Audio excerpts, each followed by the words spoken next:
Está na hora da entrevista do dia com a Denise Campos de Toledo. E nós vamos falar agora das polêmicas em torno da proposta de reforma tributária. Eu estou aqui com o Felipe Salto, que é economista-chefe e sócio da Warren Hanna e ex-secretário da Fazenda aqui de São Paulo. Felipe, boa noite. Boa noite, Denise. Prazer estar aqui com você. Bom, Felipe, a gente tem acompanhado muitas discussões da reforma, críticas de governadores, de prefeitos, alguns já estão cedendo.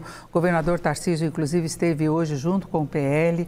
Ele falou que São Paulo pode ter alguma perda inicial ou no final do processo. Enfim, a gente percebe um clima político mais pró-aprovação do projeto, com algumas adequações. Agora, você tem se colocado contra, embora também defenda uma reforma tributária. Eu queria saber, na sua opinião, o que pesa mais nessa sua avaliação? Excelente pergunta, Denise, porque há várias reformas tributárias possíveis.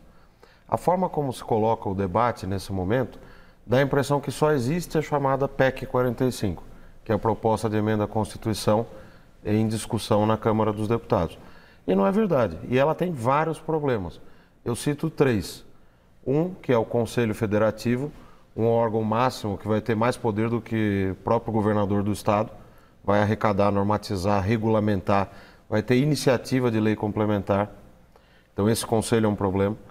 Você tem as alíquotas tanto da contribuição que vai ser criada à CBS, quanto do IBS, que é o Imposto dos Estados e Municípios, para substituir o ICMS e o ISS, sem ser definida no texto, essa alíquota tanto da CBS quanto do novo imposto dos estados e municípios. Se fala em 25%, mas não está formalizado. É uma estimativa, E eu acho que vai ser bem maior do que 25%, porque aí é o terceiro problema.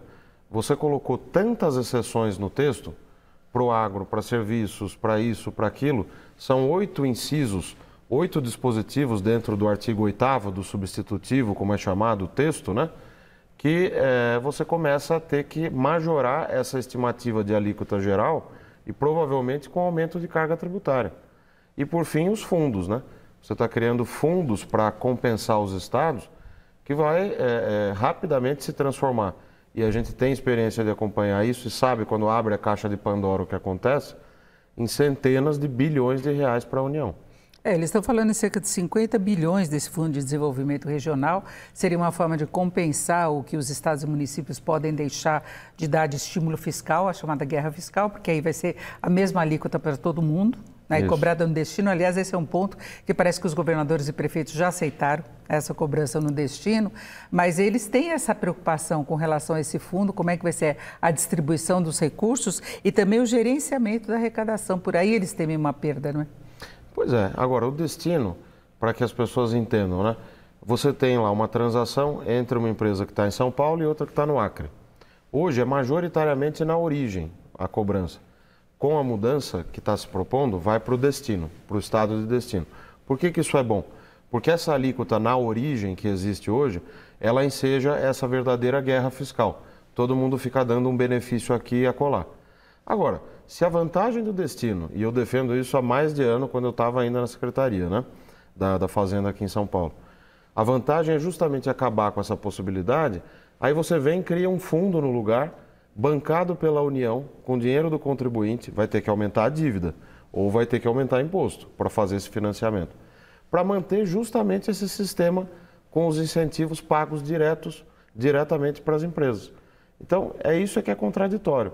E o destino só vai ser operacionalizado daqui a uma década. O novo imposto que está se prometendo não é para amanhã. Ele vai vir em 2029 e a transição vai até 2033.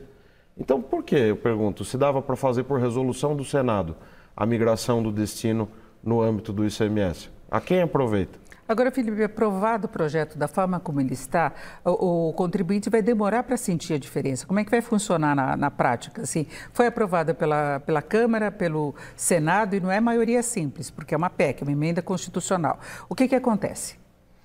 Excelente pergunta também, porque tudo que é importante lá na PEC está ficando para a lei complementar. Então, como é que vai ser a governança do Conselho Federativo? Lei complementar. Mas quem decide? Não, isso a gente discute em lei complementar. Bom, se tudo que é importante você vai deixando para discutir depois, cria-se uma incerteza enorme.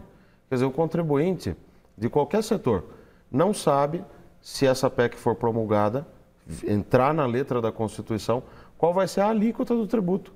Então, isso é de uma incerteza, uma imprevisibilidade enorme. Tem que fixar uma alíquota e dar uma diretriz clara. Essa coisa de estimar, não, porque o Tribunal de Contas, por mais competente que seja o Tribunal de Contas da União, e eu conheço bem, vai estimar um cenário de referência para ninguém perder a arrecadação. Isso é a história da carochinha. Qual é a alíquota desse imposto e dessa contribuição? Isso precisa ser respondido.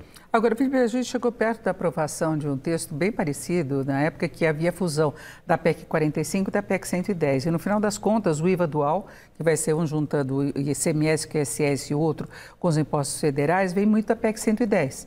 Então, a gente teve pelo menos uns 4 anos de discussão dessa proposta especificamente. Por que não se chegou ao melhor modelo na sua avaliação? Eu acho que aconteceu o seguinte, quando o tema se tornou realmente importante, ainda com o ministro Paulo Guedes, aquilo foi um pouco maculado pela discussão da reforma da renda também, da tributação da renda. E aí se perdeu a oportunidade. Agora volta de novo um momento em que todas as lideranças políticas estão dando a devida importância de novo para esse assunto. E aí começa a se discutir o detalhe.